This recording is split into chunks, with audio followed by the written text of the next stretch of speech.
one in which the message is the end of the speech. The pitfall here is to keep the audience interest till you get to the message. Bob would like you to be very honest in your comments and let him know if you thought it was effective. When he tried this format years ago, he managed to lose the entire audience. Where did they go? Bob's speech title this evening is Amazing, Isn't It? Please help me welcome Bob Schoepp.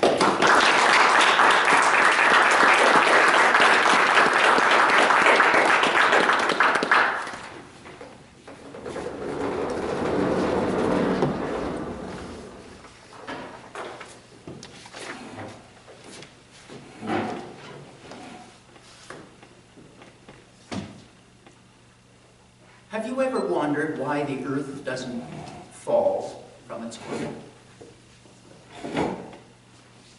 Have you ever thought about how vast the universe is? And have you ever contemplated how it all began? Madam Postmaster, ladies and gentlemen, can you imagine the precise forces of gravity needed to keep the Earth and the Moon in its orbit around the Sun over 4 billion years? Now, if you find that interesting, can you imagine a solar system with 2 suns at the center? Can you imagine the intricate forces that are required to keep these suns from colliding and still keep the planets in the orbit around those 2 suns? And if you find that interesting, can you imagine solar systems with 3 suns? They exist. Isn't that amazing? But there are amazing things here on Earth too. Physics tells us that every compound, when it's cooled, contracts. So a steel rod exactly 40 feet long, cooled 10 degrees, will be slightly shorter. And that is true of all compounds except for one, and that is water. Water condenses, but when it's reaching the point of freezing, it expands again. And this is why the ice forms on the top of lakes. If water was true to all the other compounds, lakes would freeze from the bottom up. And life, as we know it on Earth, would probably not exist. For this one interesting exception. Isn't that amazing? Now, science can explain these things, but there are areas that science cannot. And science doesn't even acknowledge. When I was just a little guy, my mom would send me for the mail occasionally with the statement, "Robert, I'd like you to get the mail. I think there will be a letter from Eleanor. I dreamt about her last night." And the majority of cases, when I went to get the mail, there was a letter. And if there wasn't, Mom would usually follow up with a statement that said, "Well, then maybe she'll phone tonight." And in the majority of cases, again, my sister would call. You see, Mom had dreams the same as all of us, about this, that, the other thing, and who knows. But she also had very short and very specific dreams. And they seemed to carry a message. Color colors were important.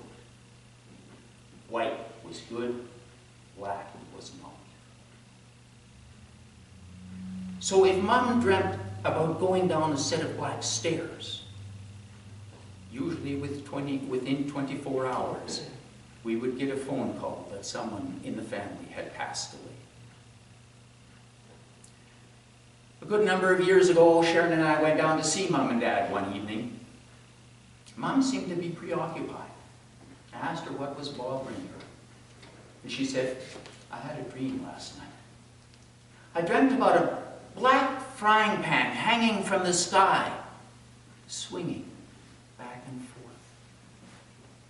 What on earth could that mean? A few days later, my mom was speaking to her grandson. He had been skydiving the week before. His primary parachute failed to deploy. Fortunately, his reserve worked. So Mom knew the answer. My brother was taking cancer treatments. And near the end of it, Mom went down to visit him. He was scheduled for a doctor's report the following day. And that night, Mom had a dream. She dreamt she was in a chicken barn. And something had scared the chickens. They were flying all over the place. The air was full of feathers. White feathers. And the following day, my brother was told that his cancer was in remission.